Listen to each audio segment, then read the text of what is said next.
So hello friends, stock for earning में आप सभी का स्वागत है। तो आज की इस वीडियो में बात करने वाला हूँ पीजी इलेक्ट्रोप्लास्ट के बारे में। तो सबसे पहले मैं ये बता दूं कि इसमें मैंने खुद इन्वेस्ट कर रखे हैं अपने 90,000 रुपये के लगभग 50 शेयर हैं मेरे पास 1800 रुपये के प्राइस पे। अब देखिए, इस स्टॉक को लेकर मेरी कोई भी बाय या सेल की रिकमेंडेशन नहीं है। मैं सिर्फ अपना एक ओपिनियन शेयर कर रहा हूँ इस वीडियो के माध्यम से कि इस स्टॉक को लेकर मैं क्या सोचता हूँ। देखिए, फंडामेंटली काफ़ी मजबूत स्टॉक है और ऐसा नहीं है कि अगर आप इस स्टॉक को अभी इस प्राइस पे अगर बाय करते हो और वहाँ से अगर किसी कारण से इस स्टॉक में हमको गिरावट देखने को मिलती है तो ऐसा नहीं है कि आप इस स्टॉक में फंस जाओगे। आप चाहो तो वहाँ पर और भी क्वांटिटी ऐड कर सकते हो, क्योंकि अभी आपने देखा होगा कि ये स्टॉक जो है गिर करके 1500 रुपये के लगभग गया था।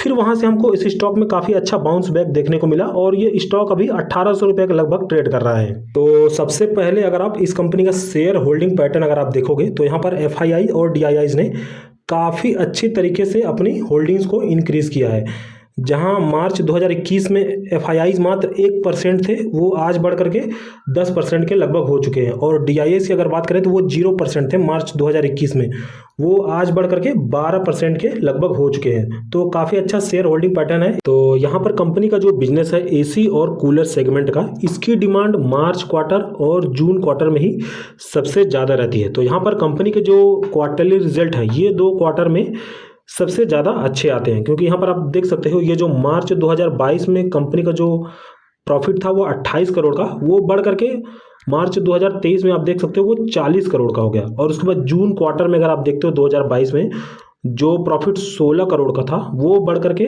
34 करोड़ का हो गया। तो यहाँ पर अभी जो मार्च 2024 के जो क्वार्टरली रिजल्ट जो आने वाले हैं, तो यहाँ पर भी कंपनी का जो प्रॉफिट है वो भी डेफिनेटली बढ़ने वाला है। और जून क्वार्टर में भी जो रिजल्ट आएंगे वहां पर भी कंपनी का जो प्रॉफिट है वो बढ़ करके ही आएगा, क्योंकि यही 2 क्वार्टर में कंपनी का प्रॉफिट सबसे ज़्यादा रहता है। तो अगर हम इसके चार्ट को देखें तो इसका हाई जो था वो 2500 के लगभग था। तो यहाँ से अच्छा खासा हमको इस स्टॉक में करेक्शन देखने को मिला है और 1550 रुपये के लगभग ये स्टॉक करेक्ट हो चुका था। तो 30% के लगभग ये स्टॉक करेक्ट हो चुका था, वहाँ से थोड़ी मोड़ी हमको रिकवरी देखने को मिली है इस स्टॉक में। अब यहाँ पर ऐसा नहीं है कि इसके क्वार्टरली रिजल्ट कोई ख़राब आए थे, ये इसके पी रेशियो में हमको करेक्शन देखने को मिला था। तो यहाँ पर अगर हम इस स्टॉक का PE और EPS का चार्ट अगर देखते हैं तो यहाँ पर आप ये साफ साफ देख सकते हैं इसका पी रेशियो जो है वो अपने निचले लेवल पे 35 के लगभग जाता है और हाइयर लेवल पे यहाँ पर जैसे जैसे इस स्टॉक का EPS बढ़ता जा रहा है वैसे ही हर क्वार्टर में इस स्टॉक का P है वो भी बढ़ता जा रहा है। तो अभी ये जो आने वाले 2 क्वार्टर्स हैं यहाँ पर हम ये मान सकते हैं कि इसका जो P रेशियो है वो बढ़ करके 60 के लगभग जा सकता है और इसका EPS जो है वो तो आने वाले 2 क्वार्टर्स में बढ़ने ही वाला है।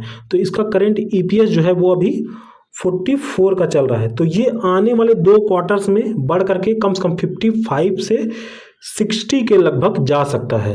अब यहाँ पर अगर इस कंपनी का अगर आप पी रेशियो ये जो अभी 44 का चल रहा है, इसका कंपैरिजन अगर आप इसकी कंपटीटर कंपनियां जो है जैसे कि ये कैंस टेक्नोलॉजी, अंबर इंटरप्राइजेस और फिर एवलॉन टेक्नोलॉजीज, इनसे अगर आप कंपैरिजन करते हो तो ये उनके मुकाबले काफ़ी लो पी पे ये ट्रेड कर रहा है।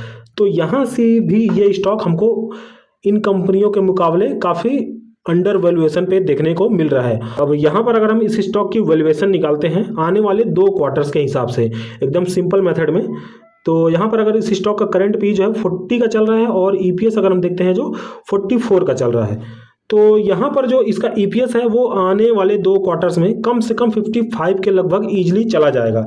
तो यहाँ पर अगर इसका EPS बढ़ करके 55 का हो जाता है और वहीं अगर इस स्टॉक का P जो है जो अभी 40 का है वो इस स्टॉक अगर 45 का मिलता है तो यहाँ पर आप देख सकते हो इजीली इस स्टॉक का प्राइस जो है वो 2400 रुपये के लगभग जा रहा है। और वहीं अगर इस स्टॉक का जो P है वो बढ़ करके अगर 55 के लगभग जाता है तो यहाँ पर आप देख सकते हो इस स्टॉक का प्राइस जो है वो 3000 रुपये के लगभग ईजिली चला जाएगा।